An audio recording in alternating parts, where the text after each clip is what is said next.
On vient de le chanter, c'est tellement bon de louer le Seigneur. Et je suis heureux d'être là avec vous ce matin, d'avoir honoré notre Dieu par ces chants. Maintenant, on veut être attentif à sa parole.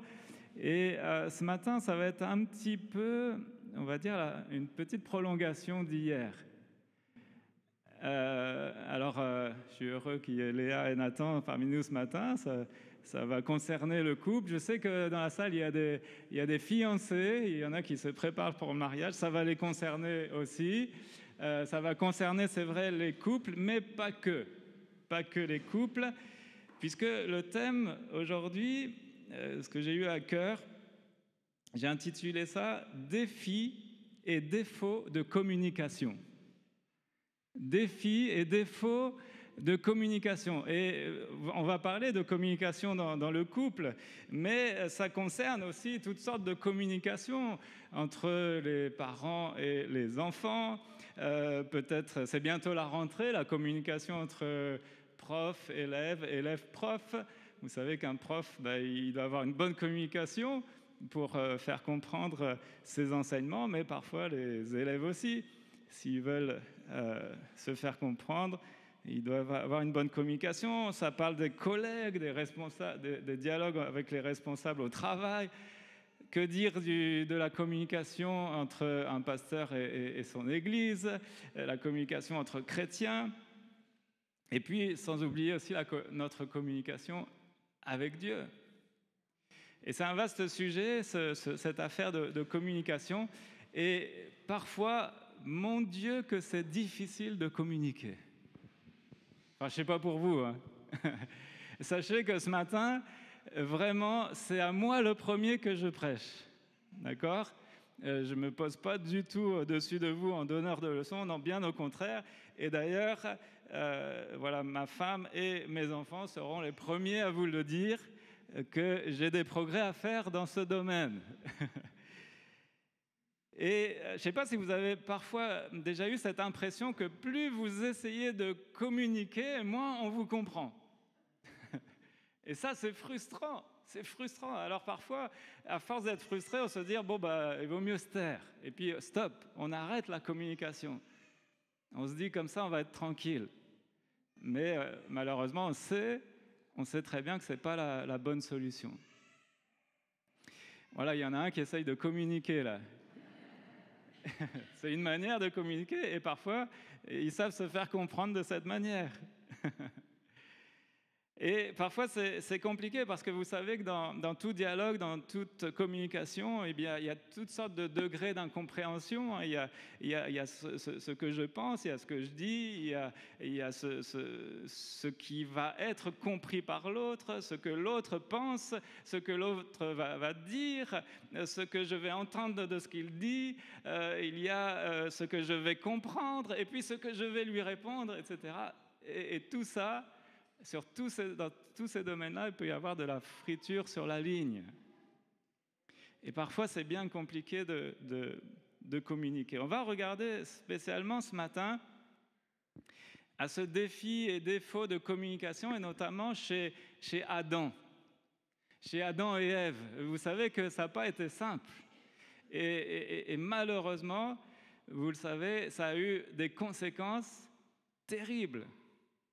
Mais je crois qu'il y a des enseignements pour nous, c'est des enseignements aussi qui concernent ce qu'on appelle le leadership, c'est-à-dire la manière dont on conduit nos vies, la manière dont on influence les autres, on peut avoir une bonne influence sur les autres, et normalement un mari doit avoir une bonne influence sur son épouse, etc. Et donc il y a tout ce défi de la communication, et on va parler aussi donc de ces aspects de leadership, d'influence que l'on devrait avoir, mais qui parfois font défaut. Alors on lit ensemble dans Genèse chapitre 3, et on va lire au verset 1er. Genèse chapitre 3, verset 1er. Le serpent était le plus rusé de tous les animaux des champs que l'Éternel Dieu avait fait. Il dit à la femme, « Dieu a-t-il réellement dit, vous ne mangerez pas de tous les arbres du jardin ?» La femme répondit au serpent, « Nous mangeons du fruit des arbres du jardin. Mais quant au fruit de l'arbre qui est au milieu du jardin, Dieu a dit, vous n'en mangerez point et vous n'y toucherez point, de peur que vous ne mouriez. Alors le serpent dit à la femme, vous ne mourrez point. Mais Dieu sait que le jour où vous en mangerez, vos yeux s'ouvriront et que vous serez comme Dieu, connaissant le bien et le mal. La femme vit que l'arbre était bon à manger et agréable à la vue et qu'il était précieux pour ouvrir l'intelligence. Elle prit de son fruit et en mangea. Elle en donna aussi à son mari qui était auprès d'elle et il en mangea. Amen.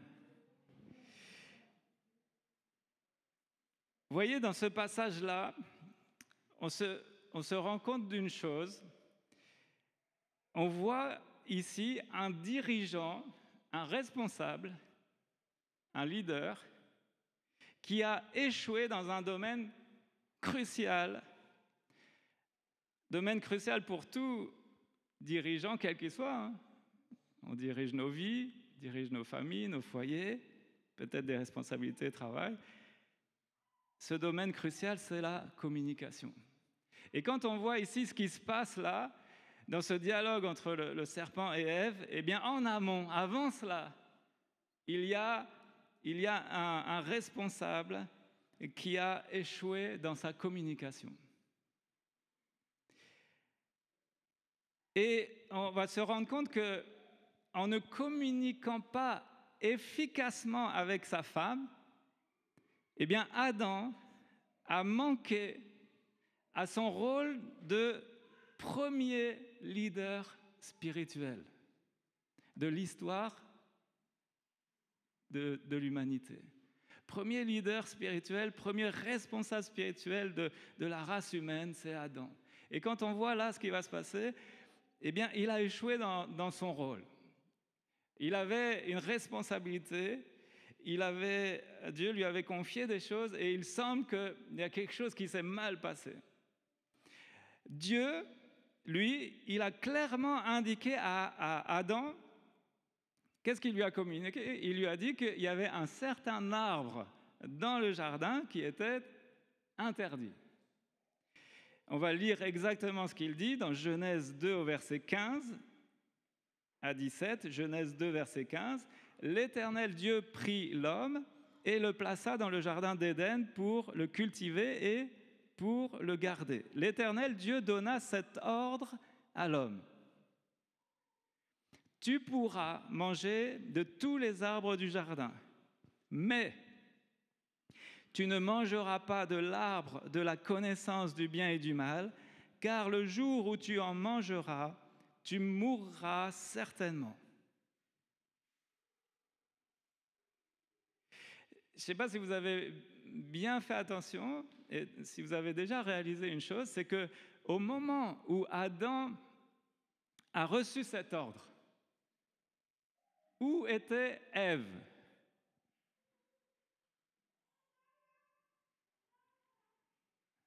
Elle était nulle part parce qu'elle n'avait pas été encore créée. Et oui, au moment où Adam a reçu cet ordre, Ève n'était pas présente. Selon Genèse 2, elle n'avait pas encore été créée. Et par conséquent, eh bien, c'est à Adam que revenait cette responsabilité de transmettre ce que Dieu avait ordonné. D'accord? Vous me suivez? Alors, on peut se poser quelques questions quand même. Pourquoi Adam n'a-t-il pas communiqué clairement les instructions de Dieu à Ève? Pourquoi? Qu'est-ce qui s'est passé? Il y a eu comme une rupture de communication, un défaut de communication. Pourquoi? Parce que si Adam avait bien communiqué, c'est certain que Ève, en fait, on voit que Ève n'a pas tout à fait compris ce qui se passerait réellement si elle mangeait le fruit défendu. Et ça, on le voit dans la manière qu'elle a de répondre au serpent. Qu'est-ce qu'elle dit? Genèse 3, verset 3. Voilà la réponse de Ève. Elle dit, « Quant au fruit de l'arbre qui est au milieu du jardin, Dieu a dit, vous n'en mangerez point et vous n'y toucherez point, de peur que vous ne mouriez. Si vous analysez bien, Ève a ajouté 2 choses. Ève a ajouté les expressions « tu ne le toucheras pas » et Ève a ajouté l'expression « de peur que vous ne mouriez ». En fait, Dieu n'a jamais dit cela.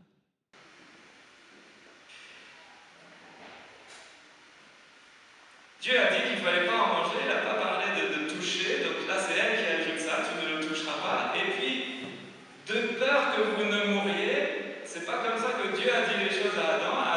Dieu a dit, assurément, vous mourrez. Mais c'est pas de peur que vous mourriez, c'est pas peut-être bien que vous allez mourir, peut-être bien que non, peut-être bien que oui, c'est pas un conseil de Normand qu'il a fait. C'est assurément vous mourrez. Et là, elle, dans sa compréhension, elle dit, de peur que vous mouriez. Donc vous voyez, là, il y a eu comme un défaut de communication. D'où lui vient cette information erronée. Je ne sais pas si vous avez déjà joué. Il y a des spécialistes des colos, des camps et tout ça. Et vous avez certainement déjà joué au jeu du téléphone. Vous savez, vous faites une ligne ou un cercle et puis vous donnez une phrase à une première personne. Imaginez là toute la ligne, il y a une première personne et puis cette personne est chargée de chuchoter à l'oreille de son voisin le message. Et puis la deuxième va chuchoter à l'oreille du troisième, etc. Jusqu'au bout de la ligne. Et là, qu'est-ce qui se passe? On demande à celui qui est au bout d'aller dire au premier de la ligne, voilà, c'était quoi la phrase? Qu'est-ce qu'il a compris? Et là, très souvent, bien, ça prête à sourire, ça donne lieu à pas mal de rigolades parce qu'on se rend compte que la phrase a été bien souvent totalement déformée. Il y a eu comme une grande distorsion dans le message. Et donc, c'est assez évocateur, c'est assez parlant, ce petit jeu de voir qu'est-ce que l'on entend, qu'est-ce qu'on comprend et comment on transmet et comment l'autre va comprendre, etc., etc. Et voyez, c'est ce qui s'est passé certainement dans la communication entre Adam vers Ève.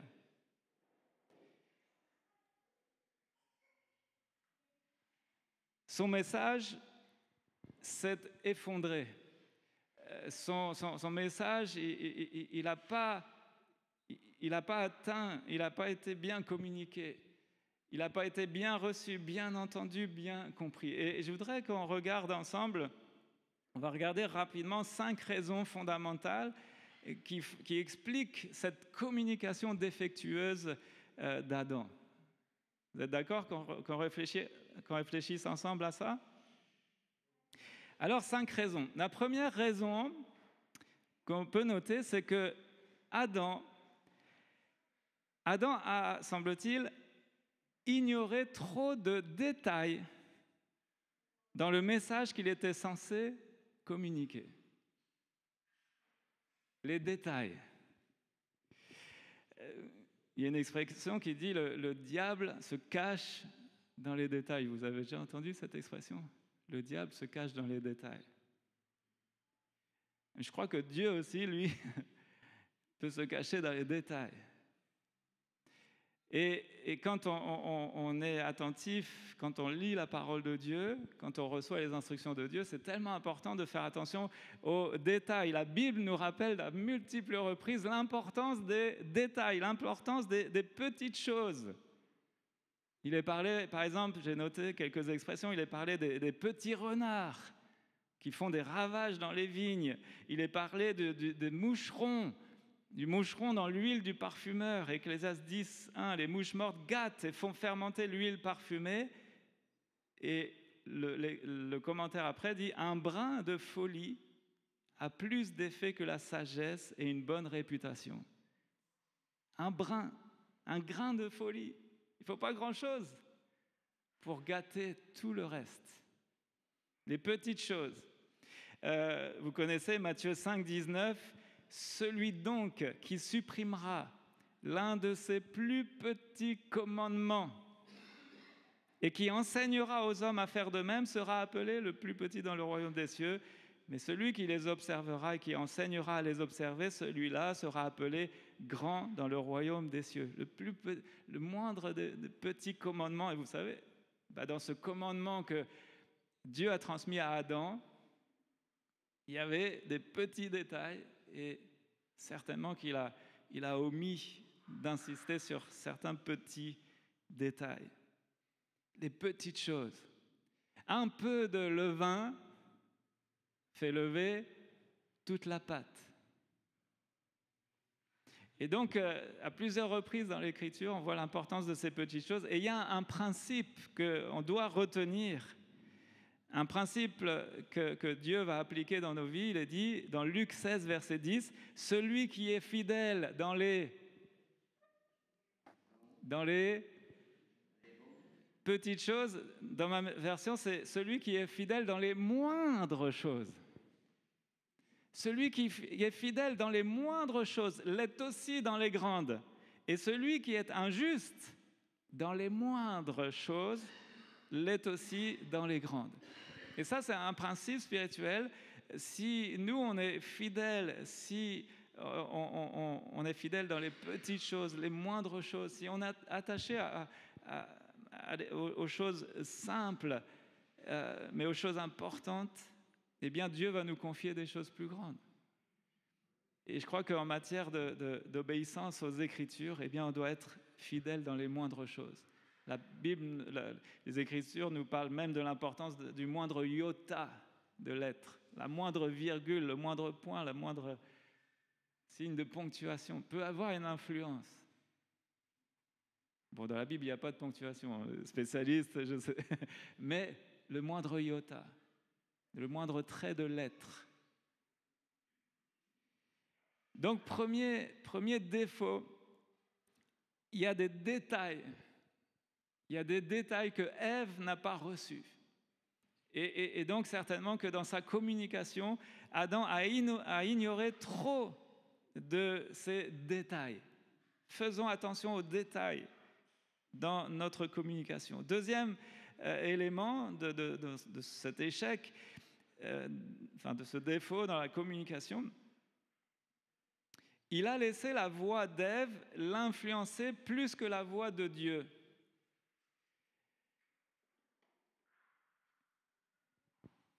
La question, c'est quelles sont les voix qui nous influencent? Quelles sont les voix qui nous influencent plus que celles de Dieu? Vous avez remarqué que dans cette affaire de communication, il y a toujours un aller, un retour. Adam a reçu un commandement de Dieu, il doit le communiquer à Ève.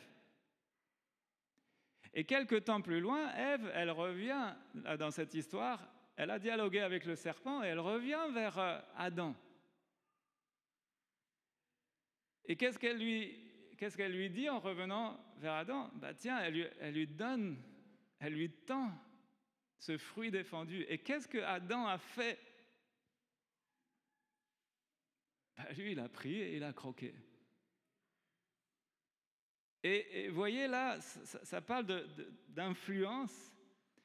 Et je ne sais pas vous, comment ça se passe dans vos couples, dans vos foyers.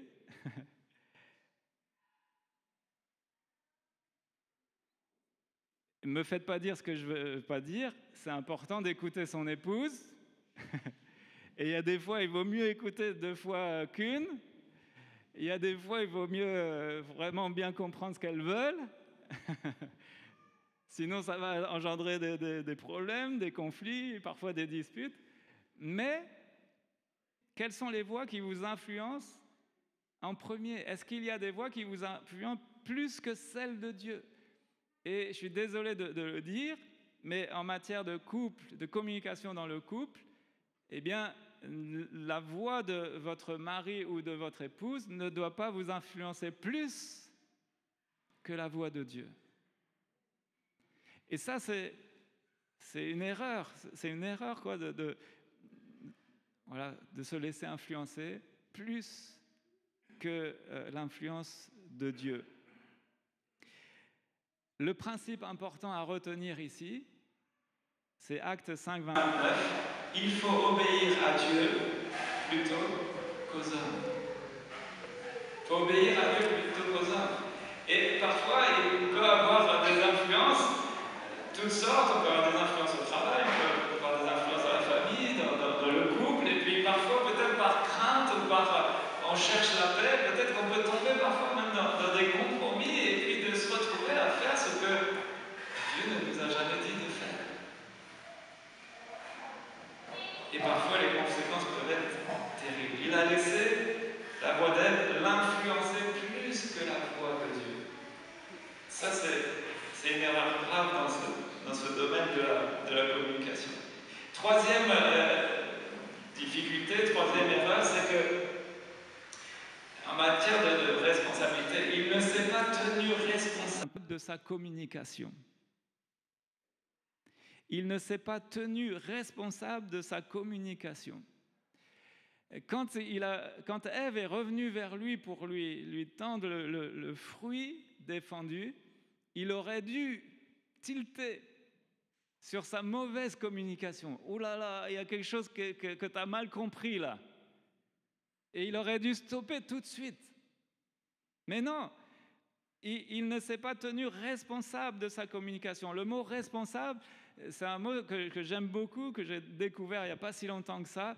Le mot « responsabilité », ça vient de « responsibility ». J'aime beaucoup ce mot parce que ça nous parle de quoi? De l'habileté à répondre.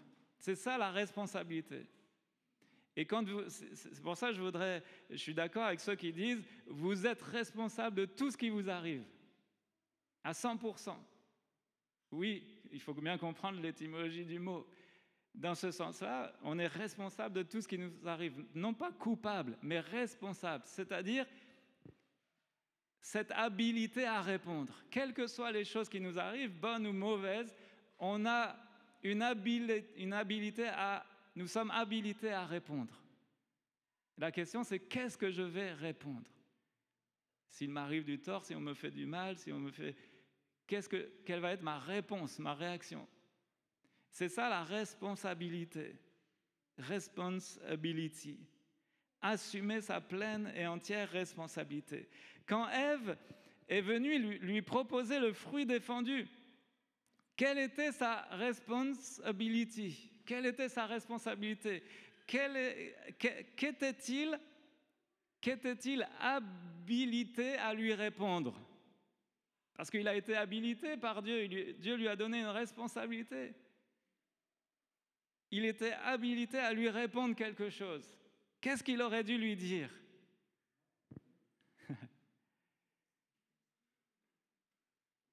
Qu'est-ce qu'il aurait dû lui dire? Chérie, je crois qu'on va divorcer.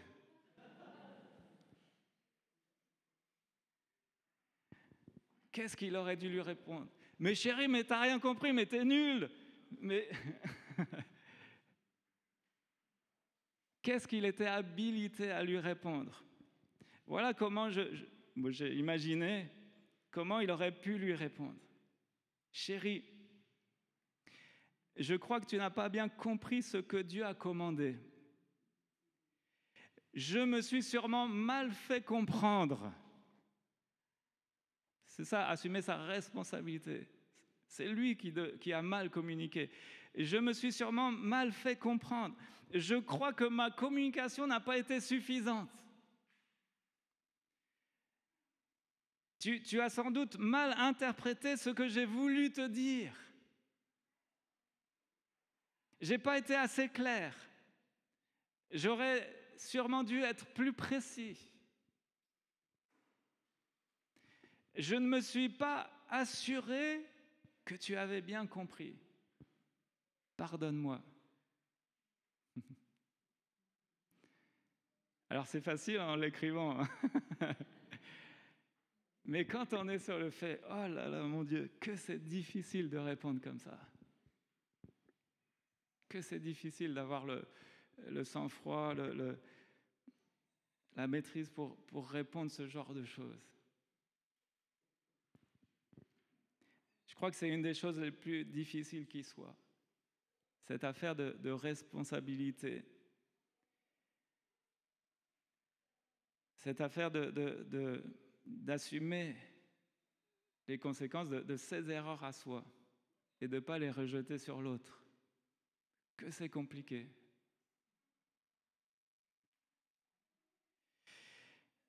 La responsabilité, je crois que c'est une chose tellement importante, mais ô combien difficile. John Maxwell a dit ceci, le leadership spirituel n'est pas complexe. Il exige simplement une volonté de prendre ses responsabilités. Il exige simplement une volonté de prendre ses responsabilités. Donc, troisième problème, il ne s'est pas tenu responsable de sa communication. Il aurait dû assumer ses défauts de communication. D'ailleurs, je me suis posé une question, une question que je ne m'étais jamais posée. Je laisse la question aux théologiens, mais que se serait-il passé si Ève, elle avait déjà croqué, mais si Adam, lui, avait refusé le fruit? Je ne m'étais jamais posé cette question. Je vous laisse réfléchir à ça. Quatrième défaut, quatrième problème là, dans toute cette affaire, Adam a oublié ce que Dieu avait dit au sujet des conséquences de la désobéissance. Vous voyez, en termes de communication, en termes de responsabilité, il y a toujours des conséquences. Et manifestement, Adam a oublié ce que Dieu avait dit au sujet des conséquences de la désobéissance. Et d'ailleurs, c'est pour ça qu'il y a goûté lui-même. S'il n'avait pas oublié les conséquences, je pense qu'il n'aurait pas pris ce fruit. Il a oublié les conséquences. C'est quoi les conséquences, vous le savez? Le salaire du péché, c'est la mort. Assurément, tu mourras. Voilà les conséquences, ni plus ni moins. Elles sont claires, elles sont nettes. Mais on a l'impression que Adam, là, il est amnésique, il a oublié. Allez, tiens, tu me donnes ça et je croque de mon cœur. Le salaire du péché, c'est la mort. J'aime la suite, mais le don gratuit de Dieu, c'est la vie éternelle en Jésus-Christ notre Seigneur. Adam a oublié ce petit détail. Assurément, tu mourras. Dans certaines versions, certainement, tu mourras. Peut-être tu peux l'afficher, Genèse 2, verset 17.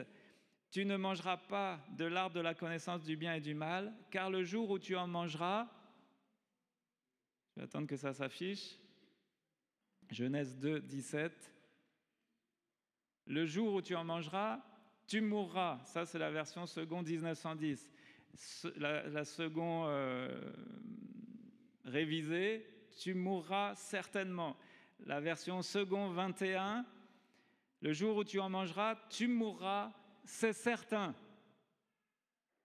Alors quand il y a des différences de traduction comme ça, ça vaut le coup d'aller creuser un peu, d'aller regarder le texte original. Qu'est-ce qu'il dit? Eh bien, le texte original, en hébreu, je ne vais pas vous lire en hébreu. En fait, il répète 2 fois le mot mourir. La traduction littérale, ce serait le jour où tu en mangeras, mourir sûrement tu mourras. Ou alors, le jour où tu en mangeras, de mort tu mourras. D'accord? Quand Dieu parle à Adam, 2 fois il répète ce mot de mourir sûrement tu mourras. L'hébreu utilise 2 fois le mot pour mourir. Mourir tu mourras pour un effet emphatique, mais en français on le traduit généralement par tu mourras certainement. Petit détail que Adam a oublié. Petit détail qui a tellement de conséquences. Petit détail qu'il a mal transmis à Ève. de peur que nous mourions. Non. Il y a un défaut là de communication de la part d'Adam. Donc défaut de transmission, et puis il semble avoir l'oublié pour lui-même, et on connaît quelles sont les terribles conséquences. Vous voyez, parfois dans nos responsabilités, qu'elles soient familiales, ecclésiales ou au travail, bien, dans toute responsabilité, il y a des conséquences. Et on ne doit jamais oublier les conséquences. Être conscient que si on fait bien notre travail, il y aura des bonnes conséquences. Si on ne prend pas comme il faut remplit pas comme il faut nos responsabilités, il y aura aussi des mauvaises conséquences. Et on doit avoir ça à l'esprit, justement, pour veiller sur les choses qui nous sont confiées. Donc ça, normalement, ça se passe en amont. En amont. Avant que ça se passe, on est censé connaître les conséquences que ça pourrait avoir. Ça, c'est en amont. Et en matière de responsabilité, c'est important de connaître les conséquences en amont. Maintenant, cinquième point, cinquième défaut de responsabilité, il n'a pas assumé la responsabilité des résultats de sa mauvaise communication. Une fois que les choses sont faites, eh bien, là encore, un vrai leader, un vrai responsable, il va assumer ses choix, il va assumer ce qu'il a fait, que ce soit en bon ou en mauvais. Il va assumer, il doit assumer jusqu'au bout. Et Adam, eh bien, il n'a pas assumé du tout. Il n'a pas assumé la responsabilité des résultats de sa mauvaise communication. Et on le voit très clairement. Qu'est-ce qu'il a fait? Comment est-ce qu'il a assumé, lui? Première chose, il a voulu couvrir, il a voulu maquiller. Il s'est fait une ceinture de briques et de broc, il s'est cousu une ceinture de feuilles de figuier au verset 7.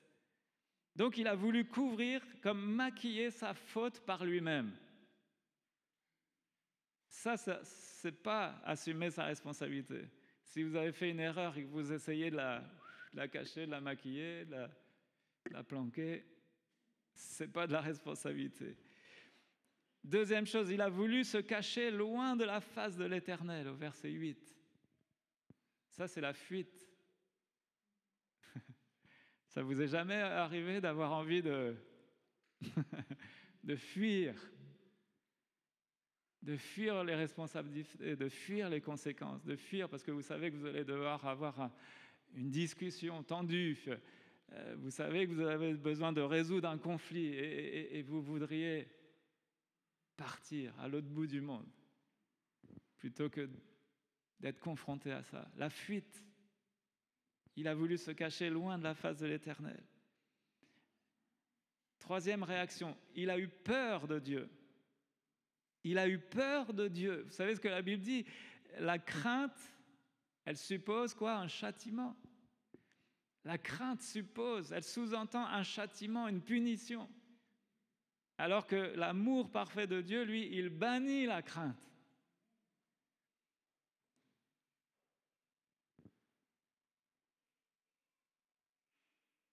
Quand on se met à avoir peur d'assumer ce que Dieu nous a confié, c'est problématique.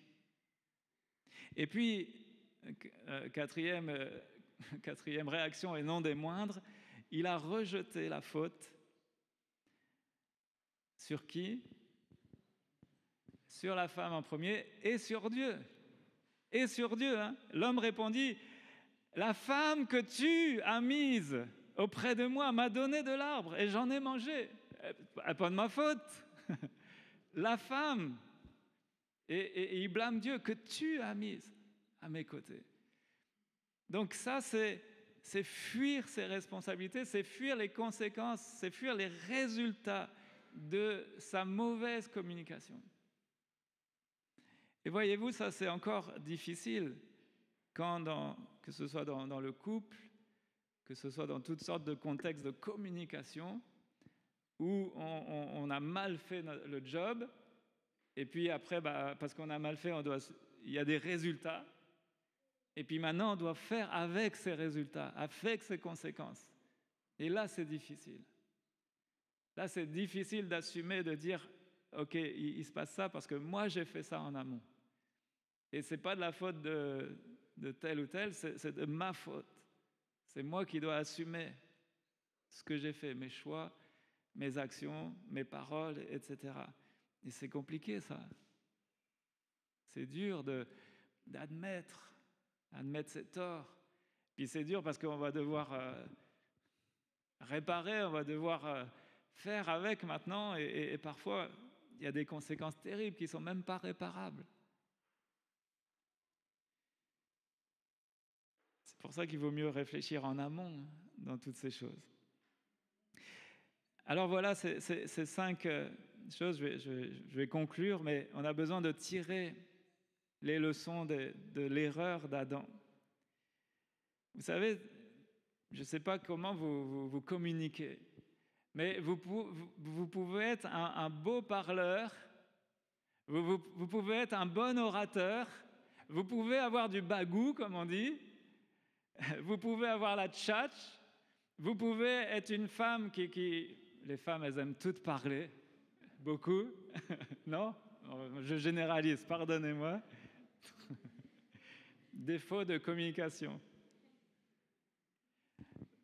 Vous pouvez donc avoir la parole facile, mais être un mauvais communicateur. Vous comprenez la différence? Il y a une différence entre parler et bien communiquer. Il y a une différence entre parler et se faire comprendre. Là, aujourd'hui, c'est moi qui suis devant vous, je vous parle, mais je ne sais pas si vous me comprenez. Et on doit s'évertuer en tant que prédicateur à se faire comprendre. Et donc, c'est tout un art. Et la communication, vous savez, dans tous les domaines, c'est facile de parler, mais est-ce que je sais me faire comprendre? Est-ce que je suis un bon communicateur? Est-ce que vous prêtez une attention particulière aux détails? Est-ce que vous prêtez une attention particulière à ce que Dieu vous dit? Voilà encore un domaine dans lequel on doit veiller et progresser certainement. Une attention particulière à ce que Dieu dit. Est-ce que vous accordez l'attention nécessaire aux détails? Lorsque vous communiquez, et particulièrement aussi quand on est en charge, en responsabilité, en position de leader, que ce soit familial, ecclésial, travail, etc., est-ce que vous vous assurez que votre auditoire comprend le message? Par exemple, quand des parents communiquent à leurs enfants. C'est valable dans l'autre sens. Quand les enfants communiquent avec les parents, on ne s'assure pas toujours, en fait, qu'ils ont bien compris. Pour nous, c'est évident. Mais il semble, il y a des phénomènes parfois qui sont bizarres. Quand nous, on prononce une phrase du genre « va prendre ta douche », et il semble que le cerveau de l'adolescent soit câblé d'une autre manière, qui fait qu'il ne comprend pas cette phrase. Donc, on doit user de l'art de la communication pour s'assurer qu'on a bien été compris. C'est valable entre mari et femme. Et peut-être réaliser que bien souvent, c'est nous qui en fait avons une mauvaise communication. On pourrait aussi parler de la communication dans l'Église. Est-ce que vous assumez la responsabilité de ce que Dieu vous a confié? Et j'aime ce mot « confier » parce que dans le mot « confier », c'est le mot « confiance », avec foi. Dieu nous confie des choses, il nous fait confiance. Et c'est un trésor, c'est comme un talent, c'est des choses précieuses que Dieu nous a données. Mais est-ce qu'on assume ce que Dieu nous donne? Alors je vais conclure et on va terminer par la prière, mais je vais résumer ce que j'ai partagé. Retenez ces mots importants si vous voulez améliorer votre communication, votre leadership, votre influence, votre manière de diriger, de conduire, que ce soit votre vie, votre foyer, votre famille, votre travail. Donc les mots, c'est les détails, l'influence, ce qui vous influence, la responsabilité à bien remplir et l'habilité à répondre, la responsabilité, les conséquences. Il faut réaliser quelles seront les conséquences et de préférence le faire en amont. Et puis les résultats à assumer. Les résultats. Les détails, l'influence, la responsabilité, les conséquences et les résultats. Alors, voilà, je trouve, moi j'aime beaucoup ces thèmes-là. C'est important de réfléchir à ces aspects. Et on voit que Adam il a échoué sur toute la ligne dans son leadership, dans sa responsabilité. Je n'ai pas beaucoup parlé de Ève et je ne vais pas en parler, je ne vais pas reprêcher. Mais je note une chose, il semble que Ève, elle a plus assumé les responsabilités par la suite. Je n'avais jamais fait vraiment attention à ces petits détails, mais alors que Adam, lui, il a fui toutes ses responsabilités, Ève, quelques années plus tard, vous savez ce qui va se passer? Les conséquences de tout ça, c'est quoi? C'est que le péché va rentrer dans le monde, qu'à cause de ce péché qui est rentré dans le monde, c'est une phrase choc, ça m'a choqué quand j'ai lu ça, c'est pour ça que je l'ai noté. En fait, Ève va devenir la mère du premier meurtrier de l'histoire. Ça, c'est les conséquences. Ève va devenir la mère du premier meurtrier de l'histoire. Et quand je dis que Ève, il semble qu'elle a quand même assumé certaines choses, c'est que quand Dieu va lui donner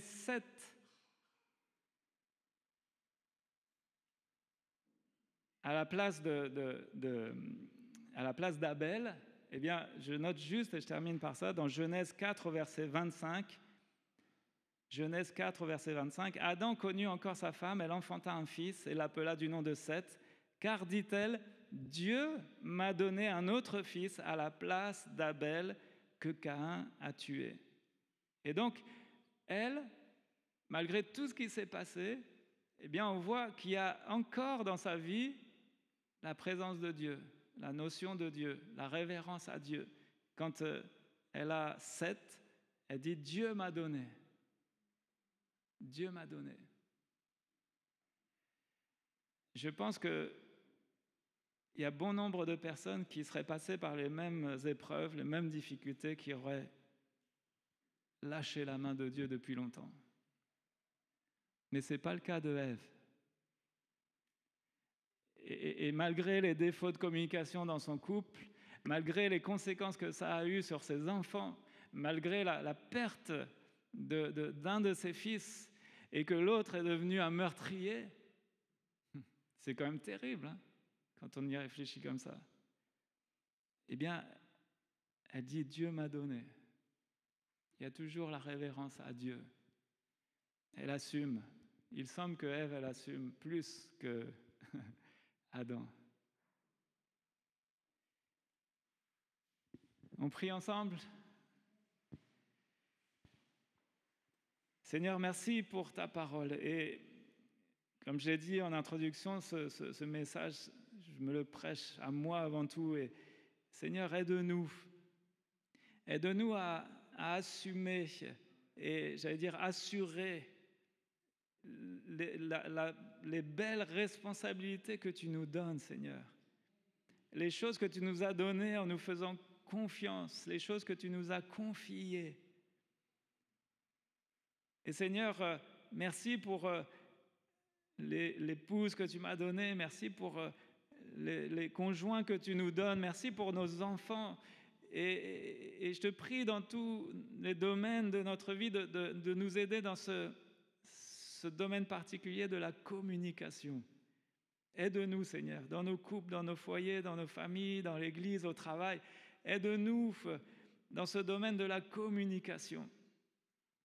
Et là, aide-nous à assumer nos responsabilités. Aide-nous à progresser, Seigneur, pour qu'on soit pour qu'on ait un bon message, qu'on soit assuré de se faire comprendre quand on parle.